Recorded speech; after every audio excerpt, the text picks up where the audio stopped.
Liverpool versus Arsenal, 4:30 Anfield Sunday. It's more than a match, it's a statement. Arsenal has not won there since 2012. Well, this is the year we break the curse. Let's find out.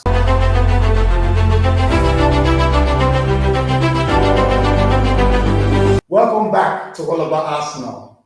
This weekend is going to be a very massive clash. Liverpool versus Arsenal, two of the Premier League's juggernauts, locking horns at Anfield. The atmosphere is going to be electric. The stakes couldn't be any higher.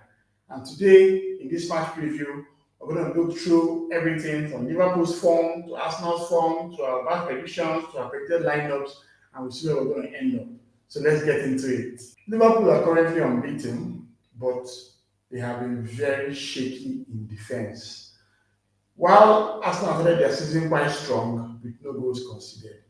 The very first game in the Premier League was between Liverpool and Bournemouth.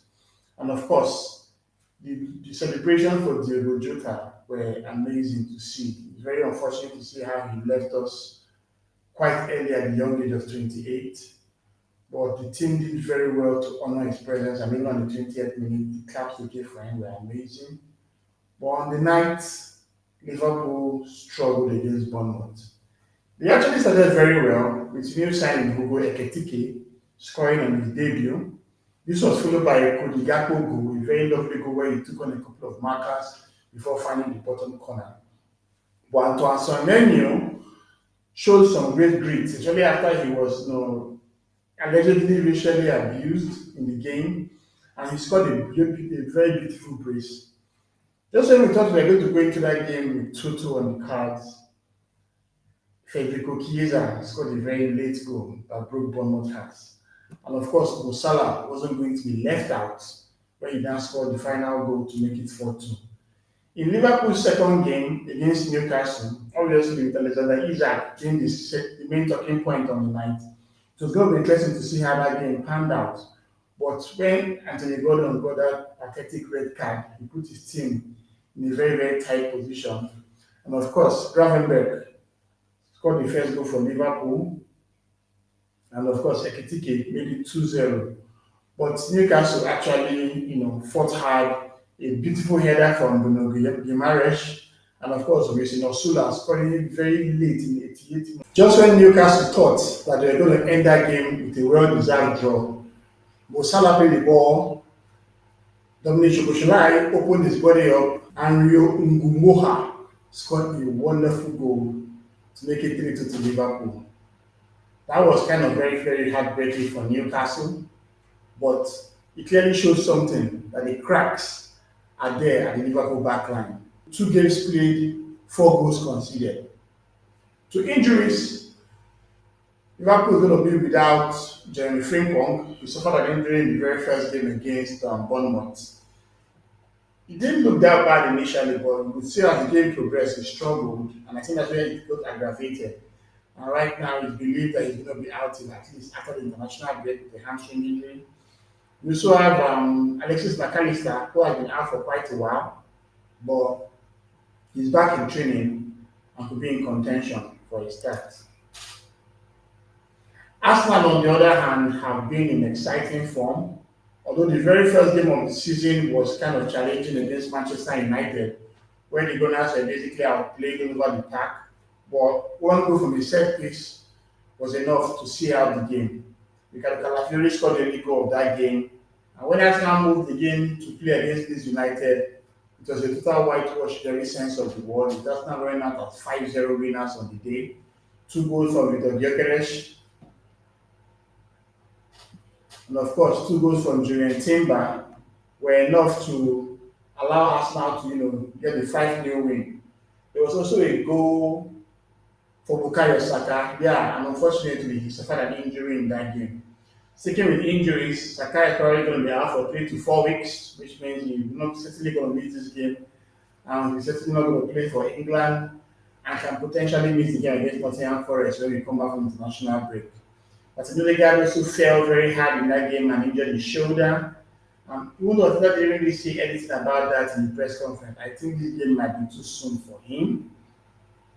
We also have some other people that are struggling with injuries, folks like Yannick Trossard, Ben White, Christian Nogard, and of course Kai Havertz, who recently had a minor procedure on his knee.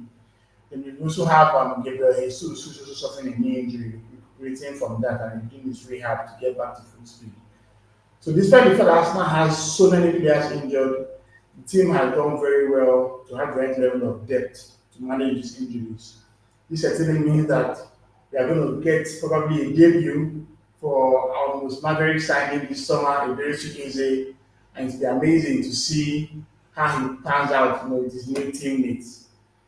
The ovation he got when he, came out in the game against Leeds United prior to kickoff was amazing, and I'm sure he just can't wait to go to the pitch and strut his stuff. To predict the lineups, I would expect Liverpool to basically have the same lineup that featured against Newcastle, with Alisson Becker in goal, while Milos Kerkez will play as a left back. Obviously, he's starting ahead of Andy Robertson, and to take a while before Robertson can get a run out in the team anymore. We also have Conor Bradley, who is finally back from injury. He can potentially be deputized, even though the July played as a right back against Newcastle. He kind of struggled, so I'm sure they would prefer to have a natural right back to take on a player like Eze, and that's where Conor Bradley comes into play. We have Virgil van Dijk and Konate in the middle. Liverpool is still hoping to sign McGahey before the window runs out, but that thing might not happen. To midfield, Ryan Gravenberg obviously is back from the suspension, scored a good goal against Newcastle, and we wanted to build on that. And of course, you have the mention that he will return back to midfield rather than the unorthodox right back berth that he played in the previous game. We have the amazing Mo Salah on the right, Ødegaard on the left, Florian Wirtz, who the jury is still out for, in the middle, and of course, new signing Ødegaard Ekitike, who has scored 3 goals in 3 games so far. For Arsenal, we would expect to see David Raya in goal, with Ricardo Calafiori, who should do enough to start ahead of Arsenal Kelly right now and Hincapié, obviously. On the right, we see Julian Timber, whose backup is currently Mosquera, with the White still out injured. And in the middle, we'll have Gabriel and Saliba. In midfield, we should expect to see Patrice Zubimendi in the anchor role, and I don't think Ødegaard will be fit enough to start. And even though this might be a game to use one area, I think Atita will probably go for Mikel Merino because of the kind of midfield that Liverpool has. You need someone that can combat them as well. And of course, you have the amazing Declan Rice on the other side. In attack, Noni Madueke is going to get an extended run out for the team with Saka out injured. I would expect Eberechi Eze to sit ahead of Martinelli and Yannick Trossard. This is not a kind of game that you don't want easy to be part of. It's like the game you actually signed him for. And of course, we're going to have Victor Gyökeres in attack. Looking at key tactical battles, the midfield is going to be where everything is going to happen. Gravenberg, Szoboszlai fighting hard with Declan Rice and Marina Zubimendi, who is going to control the tempo, who is going to, do what it takes to make it work. Then, of course, at the flanks, you will have to see the likes of Madueke locking horns with Milos Kerkez. Kerkez has not really impressed since he joined, but you have his work cut out for him. Mo Salah will go alongside Calafiori. If White was fit, I'm sure Timber might have actually gone to that flank. But Calafiori is actually very decent as well, but he has to be very careful. Liverpool has a very high line. I'm hoping that Arsenal can expose it. Eze could give some Gyökeres and passes into space, and I'm sure that he will have the chance to do what it takes to score a goal. For head-to-head, Arsenal's record at Anfield is shocking. They actually haven't won this in 2012. That was the game that since Santi Cazorla and Lucas Podolski scored a goal. It has been a fortress for Liverpool, and we've had some very terrible results there. But in recent times, we have drawn a lot of matches there. 2-2 last season, 2-2 two seasons ago, I think 2-2 3 seasons ago as well. But Arsenal has the quality and the discipline to change that. To my prediction, this is going to be a very tight game. I expect goals at both ends. It might probably be a 2-2 draw, or maybe Arsenal might just have enough in the tank to snake it. So, Gunners, what do you think? Can Arsenal finally break the Anfield curse?